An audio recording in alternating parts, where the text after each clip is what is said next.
Jungle.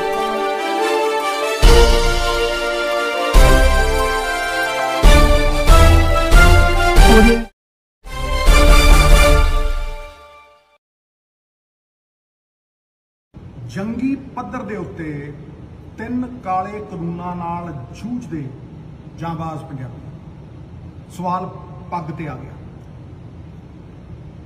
ਸਾਡੀ ਅਣਖ ਤੇ ਆ ਗਿਆ, ਸਾਡੀ ਹੋਂਦ ਤੇ ਆ ਗਿਆ ਔਰ ਸਾਡੇ ਸਰਮਾਏ ਤੇ ਜਿਹੜਾ ਪੀੜ੍ਹੀ ਦਰ ਪੀੜ੍ਹੀ ਬਣਾਇਆ ਹੋਇਆ ਉਹਦੇ ਤੇ ਆ ਗਿਆ। एकजुट होकर संगठित होकर लड़ाई लड़न पे आ गया, क्योंकि कश्ती डूबेगी तो डूबेंगे सारे, कोई नहीं बचेंगे साथी हमारे।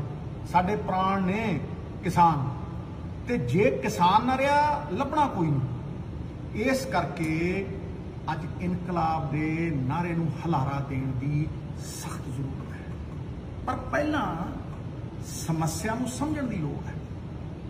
APMC ਦੀਆਂ ਮੰਡੀਆਂ ਤੇ ਜਿਹੜਾ ਸਕਸੈਸਫੁਲ MSP ਦਾ ਮਾਡਲ ਹੈ, ਇਹ ਹੋਂਦ 'ਚ ਕਿਵੇਂ ਆਇਆ? ਗ੍ਰੀਨ ਰੈਵੋਲੂਸ਼ਨ ਦੀ ਲੋੜ ਪੰਜਾਬ ਨੂੰ ਸੀ? ਬਿਲਕੁਲ ਨਹੀਂ, ਇਹ ਹਿੰਦੁਸਤਾਨ ਨੂੰ ਲੋੜ ਸੀ ਔਰ ਸਾਰੇ ਦੇਸ਼ ਦਾ ਢਿੱਡ ਭਰਨ ਦੀ ਜਿਹੜੀ ਜ਼ਿੰਮੇਵਾਰੀ ਹੈ ਉਹ ਪੰਜਾਬ ਤੇ ਹਰਿਆਣੇ ਦੇ ਕਿਸਾਨਾਂ ਨੇ ਚੁੱਕੀ। 2% ਲੋਕ 60% ਨੂੰ ਰਜਾਉਂਦੇ ਰਹੇ। ਅੰਨਦਾਤਾ ਦਾ ਨਾਮ ਉਦੋਂ ਆਇਆ ਔਰ ਉਹ 5-6 ਪੀੜ੍ਹੀਆਂ ਦੀ ਮਿਹਨਤ ਲੱਗ ਕੇ, ਸਰਕਾਰਾਂ ਦੀ ਇਨਵੈਸਟਮੈਂਟ ਲੱਗ ਕੇ ਤਾਂ ਜਾ ਕੇ ਇਹ ਇਨਫਰਾਸਟ੍ਰਕਚਰ ਬਣਿਆ। ਦੇਸ਼ ਦੇ 80 ਕਰੋੜ ਗਰੀਬ ਨੂੰ ਅੰਨ ਕੌਣ ਦਿੰਦਾ? ਕਿਤੇ ਗਲਤਫਹਿਮੀ 'ਚ ਨਾ ਰਹੀਓ ਵੀ ਦੇਸ਼ ਦਾ ਪੂੰਜੀਪਤੀ ਦਿੰਦਾ ਹੈ ਜਾਂ ਸਰਕਾਰਾਂ ਦਿੰਦੀਆਂ ਨੇ, ਨਹੀਂ, ਇਹ ਕਿਸਾਨ ਦਿੰਦਾ। ਮੈਂ ਸਮਝਾਉਣਾ ਕਿੱਦਾਂ। 1980 ਤੋਂ ਦੇਖ ਲਓ, ਇੰਪਲੋਈ ਦੀ ਜਿਹੜੀ ਇਨਕਮ ਹੈ, ਉਹਦੀ ਤਨਖਾਹ ਹੈ 200%, ਕਿਸੇ ਦੀ 400%, ਜਿਹੜਾ ਪ੍ਰਾਈਵੇਟ ਕੰਪਨੀਆਂ 'ਚ ਕੰਮ ਕਰਦਾ ਹੈ 500%, 1000 ਗੁਣਾ। ਇਹ ਕੰਪਨੀਆਂ ਦੇ ਜਿਹੜੇ ਇੰਪਲੋਈ ਨੇ 1000 ਗੁਣਾ ਉਹਨਾਂ ਦੀ ਇਨਕਮ ਵਧ ਗਈ, ਲੇਕਿਨ ਕਿਸਾਨ ਦੀ MSP ਸਿਰਫ 15 ਗੁਣਾ ਵਧੀ ਹੈ।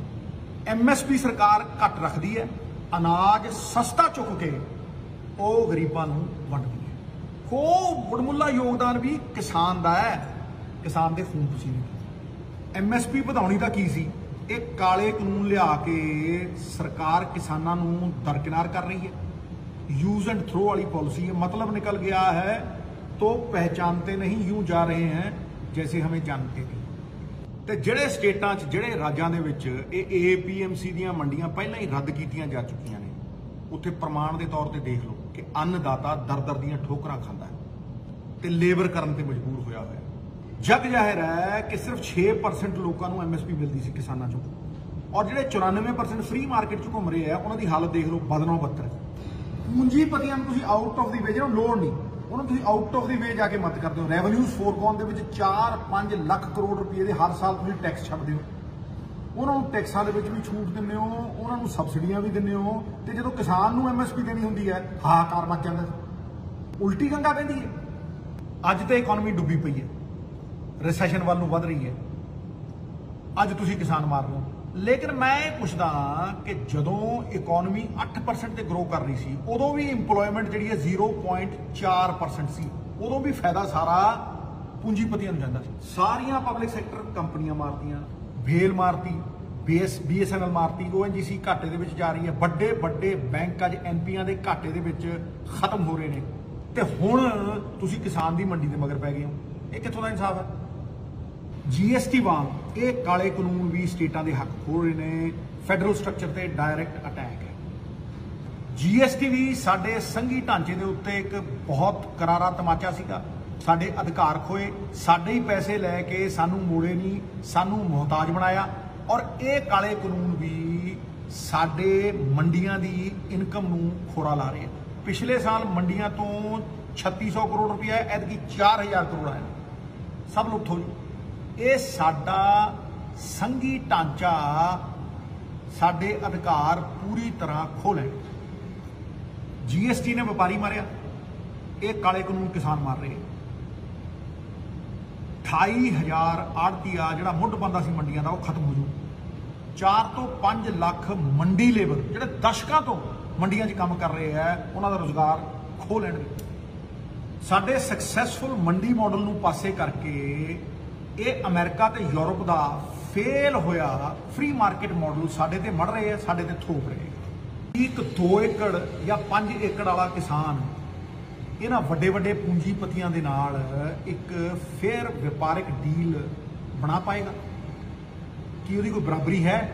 कि वो कोई काबिल वकील लिया के इन्हां दे सामने खड़ा कर सकू? इन्हां कोल तां हज़ारां साधन ने, वड्डे वड्डे वकील इन्हां दे नाल होणगे, कॉन्ट्रैक्ट दे विच घुंडियां होणगीਆਂ, मार देणगे। ते जे कोई विवाद हो गया, कोई डिस्प्यूट हो गया, तो बंदा सिविल कोर्ट च नहीं जा सकता, उन्होंने DC या SDM के कोल जाना पऊ, जिन्होंने दिशा निर्देश सेंटर की सरकार देगी और थोड़े MLA थोड़े मंत्री दर्शनी घोड़े बना के खड़ा कर देंगे, थोड़ी कोई मत नहीं कर सकणगे। वो है ना धक्का। मैं फिर चेतावनी दिना कि यह काले कानूनों का असर उन्होंने लोगों पर भी आऊ जिहड़ा किसान नहीं है। फूड इन्फ्लेशन आऊ, अन्न दीयां कीमतां 7वें आसमान ते होणगीਆਂ और फायदा जिहड़ा है वो वड्डे पूंजीपतियां नूं जाऊ, किसान नूं नहीं जाना। लिख लो, इस कानून तहत सरकार ने अन्न नूं एसेंशियल कमोडिटीज़ चों बाहर कढ दिता है, होर्डिंग नूं लेजिटिमाइज कर दिता है। तुसीं अनाज नूं होर्ड करो तो फिर 50 गुणा या 100 गुणा कीमतां दे उत्ते वेचो, ये ते ढेरगर्दी है। इन्ना ही नहीं, एक होर घातक बिल तैयार करी बैठे हैं, which will be the last nail in our coffin, खत्म कर दूगा पंजाब। वो है इलैक्ट्रिसिटी अमेंडमेंट बिल, उसका ड्राफ्ट बनाई बैठे है, जिद्दण चाहणगे 2 दिनों के विच उहनूं पास करके परे मानगे, तो हंगामा ज़्यादा हो रहा।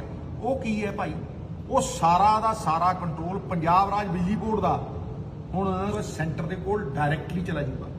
और तुहानूं मैं दस दिना, उसका असर सब तो वड्डा पंजाब के उत्ते ये आऊगा कि तुहाडीआं सबसिडियां बंद कर देणगे। ਉਹਦਾ रूल है कि तुसीं जे किसान नूं सबसिडी देनी है, डायरैक्ट बेनिफिट ट्रांसफर करना, तुसीं ਉਹਦੇ बैंक ਦੇ ਵਿੱਚ पैसे पाने हैं। ਤੇ ਜਿਹੜੀ सरकार पहला ही GST नहीं लै सकी और अज करजाई हुई पई है, वो 10,000 करोड़ रुपया किसानों के बैंकों के कित्थों पाऊ? खत्म कर देंगे सारा सिस्टम, सारा मोहताज बना देंगे, हथ च ठुड्डा दे देंगे। हुण इन्हां घातक परिस्थितियों के विच अपनी सब तो वड्डी ताकत यह है कि सारा पंजाब एक मुठ एकजुट होके किसानों के नाल खड़ा है।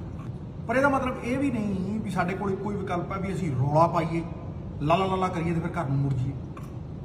मेरी राजनीति शुरू तो लैके अज तक मुश्किल का हल दिंदी है, हल पक्षी राजनीति है और इसे दी जरूरत है। जे कोई पार्टी राष्ट्रपति कोल मता लैके जाना चाहती है भी इन्हां बिलों नूं रद्द करो, जी सद के जाओ, पुरजोर कोशिश करो, सारा पंजाब तुहाडे नाल है। पर यह गल याद रखो कि सरकार ने धक्के नाल 2 बिल पास कराए ने और अपने प्रेजिडेंट को भेजे ने। ये मुमकिन नहीं कि प्रेजिडेंट पास ना करे, मीयर फॉर्मैलिटी है मेरे हिसाब के नाल। हुण जे आपां सुप्रीम कोर्ट के दरवाजे के उत्ते दस्तक देनी है इस किसान मारू कानून के खिलाफ, तो बहुत वाजिब है, जरूरी भी है। जुल्म के खिलाफ आवाज़ चुकनी असली धर्म है। लेकिन इन्ना याद रहे कि सरकारिया कमिशन पिटदा मर गया, और सरकारिया कमिशन सब तो बड़ा रखवाला है स्टेटां दीयां ताकतां दा, फैडरल स्ट्रक्चर का। वो पिटदा मर गया कि भाई एंट्री 33-34 कॉन्करेंट लिस्ट जिहड़ी सांझी लिस्ट है स्टेट ते सेंटर दी, वो पावर दिंदी है सेंटर नूं एग्रीकल्चर के उत्ते कोई लॉ बनाउण दी। और ये बड़ा घातक है। इन्ना ही नहीं, it's not as bad as it looks, it is worse, क्योंकि article 249 of the constitution empowers them and gives them overriding power. Overriding power दिंदा है कि स्टेट की किसी भी लिस्ट के उत्ते वो लॉ बना सकते हैं। इहदियां शिकायतां ने तुसीं देखो, तमिलनाडु और वैस्ट बंगाल वर्गे उगे जिहड़े स्टेट ने उन्होंने सरकारिया कमिशन नूं लिख के दिता है कि ये एंटी स्टेट है। ये इन्नियां एब्सोलूट पावर्स ने कि स्टेट की हर ताकत का हनन कर दिया ने। और ऐसा आर्टिकल 249 फैडरल स्ट्रक्चर वाले किसी मुल्क दे विच एंटी स्टेट कानून है। हुण तुसीं मैनूं दसो, इन्हां हालातां दे विच की सुप्रीम कोर्ट आर्टिकल 249 नूं इग्नोर कर दू और पंजाब दा पक्ष पूरू? संभव तो है पर संभावना बहुत घट है। Possible but not probable. साडी पग नूं हथ पाया, साडे वकार नूं ललकारिया, पर इन्हां सब चीज़ों के बावजूद एक मेहर बरस रही है। वो ये है कि 3 करोड़ पंजाबी ਸਾਰੀਆਂ ਪੋਲੀਟੀਕਲ ਪਾਰਟੀਆਂ और सारिया किसान यूनियनां एक मुठ ने, एकजुट ने, आतुर ने कि पंजाब दे किसान, पंजाब दी अणख, पंजाब दी पछाण नूं किद्दां बचाया जावे।